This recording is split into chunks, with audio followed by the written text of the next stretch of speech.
Hi all, welcome back to our channel റിനാൻസ് cooking world.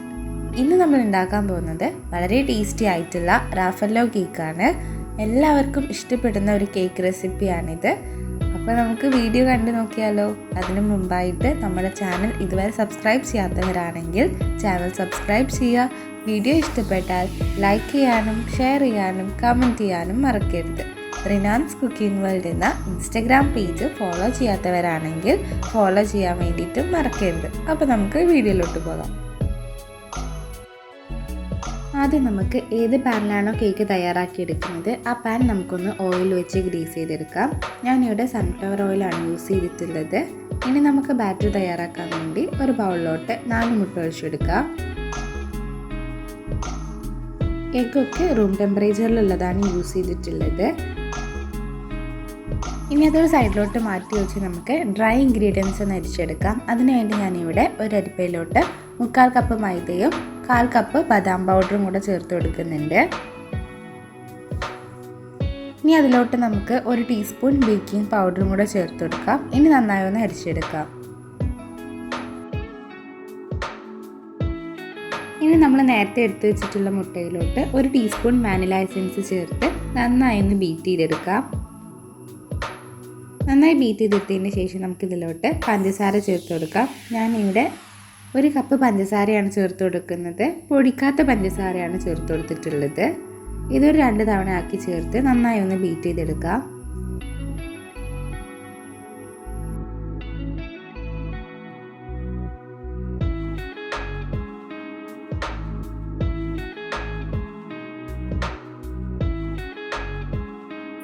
അപ്പോൾ നന്നായി ബീറ്റ് ചെയ്ത് വന്നിട്ടുണ്ട്. ഒരു ക്രീമി കൺസിസ്റ്റൻസി ആയ സമയത്ത് നമുക്കിതിലോട്ട് ഡ്രൈ ഇൻഗ്രീഡിയൻസ് ചേർത്ത് കൊടുക്കാം. 2 തവണ ആക്കിയിട്ടാണ് ഡ്രൈ ഇൻഗ്രീഡിയൻസ് ചേർത്ത് കൊടുക്കുന്നത്. ഇനി ഞാനിവിടെ ഒരു വിസ്ക് ഉപയോഗിച്ച് ഒന്ന് നന്നായി ഫോൾഡ് ചെയ്തെടുക്കുന്നുണ്ട്. ഡ്രൈ ഇൻഗ്രീഡിയൻസ് ഒരു 2-3 തവണ അരിച്ചെടുത്തതാണിത്.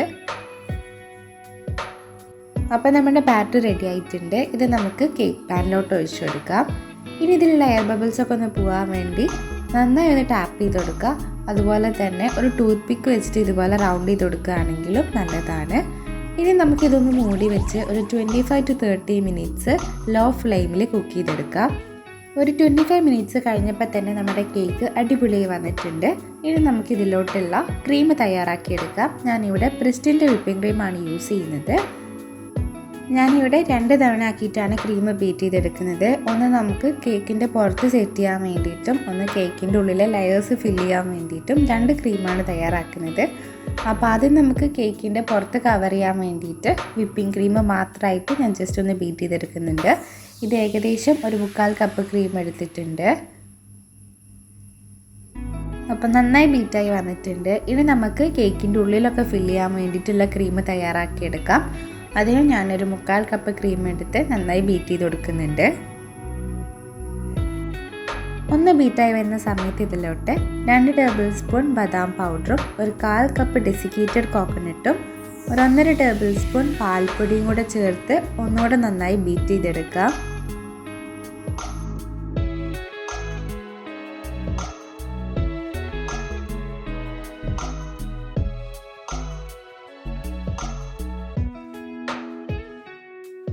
അപ്പോൾ നമ്മുടെ ക്രീം നന്നായി ബീറ്റായി വന്നിട്ടുണ്ടായിരുന്നു. വീഡിയോ ഞാൻ എടുക്കാൻ വേണ്ടി സ്കിപ്പായി പോയതാണ്. അപ്പോൾ നമുക്ക് സോക്ക് ചെയ്യാൻ വേണ്ടിയിട്ടുള്ള സിറപ്പ് തയ്യാറാക്കാം. അതിന് വേണ്ടിയിട്ട് 1/2 കപ്പ് പാൽപ്പൊടി എടുത്തിട്ടുണ്ട്. ഇതിലോട്ട് 1/4 കപ്പ് പഞ്ചസാര ചേർത്ത് കൊടുക്കാം.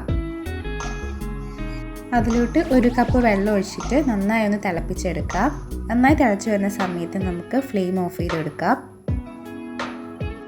അപ്പോൾ ഫ്ലെയിം ഓഫ് ചെയ്ത് ഞാനിവിടെ ഇറക്കി വെച്ചിട്ടുണ്ട്. ഇനി ഇതിൻ്റെ ചൂട് നന്നായി ഒന്ന് മാറിയതിൻ്റെ ശേഷമാണ് ഞാൻ ഇതിലോട്ട് 1/2 കപ്പ് വിപ്പിംഗ് ക്രീം ചേർത്ത് കൊടുത്തത്. നല്ലോണം ചൂട് മാറിയതിൻ്റെ ശേഷം മാത്രം ചേർത്ത് കൊടുത്തിട്ടുള്ളത്. ഇനി ഇതിലോട്ട് ഒരു 1/4 ടീസ്പൂൺ വാനില എസൻസും കൂടെ ചേർത്ത് കൊടുത്തിട്ടുണ്ട്. അപ്പോൾ നമുക്കിനി കേക്ക് സെറ്റ് ചെയ്തെടുത്താലോ.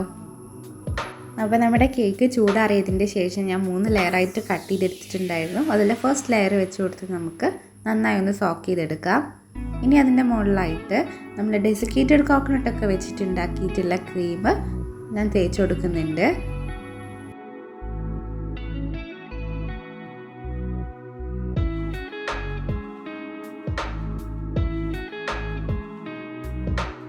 ഇനി ഇതിൻ്റെ മുകളിൽ ഞാൻ കുറച്ച് വൈറ്റ് കോമ്പൗണ്ട് ഗ്രേറ്റ് ചെയ്തിട്ട് കൊടുക്കുന്നുണ്ട്. ബദാം പൗഡർ വേണമെങ്കിൽ നിങ്ങൾക്ക് ഈ ഒരു ലെയറിൽ ഇട്ടെടുക്കാവുന്നതാണ്. ഇനി സെക്കൻഡ് ലെയർ വെച്ച് കൊടുത്ത് നമ്മൾ നേരത്തെ ചെയ്തതുപോലെ തന്നെ സിറപ്പ് വെച്ച് സോക്ക് ചെയ്തെടുത്ത് ക്രീം വെച്ച് കൊടുക്കാം. സെക്കൻഡ് ലെയറിൽ ഞാൻ ബദാം പൗഡറും ഡെസിക്കേറ്റഡ് കോക്കനട്ടും കൂടെ ഇട്ട് കൊടുത്തിട്ടുണ്ടായിരുന്നു വൈറ്റ് കോമ്പൗണ്ടിൻ്റെ കൂടെ തന്നെ. അത് വീഡിയോ എടുക്കാൻ വേണ്ടി സ്കിപ്പായി പോയതാണ്. ഇനി ലാസ്റ്റ് ലെയറും കൂടെ വെച്ച് നമുക്ക് കേക്ക് ഒന്ന് ഫുള്ളായിട്ട് കവർ ചെയ്തെടുക്കാം.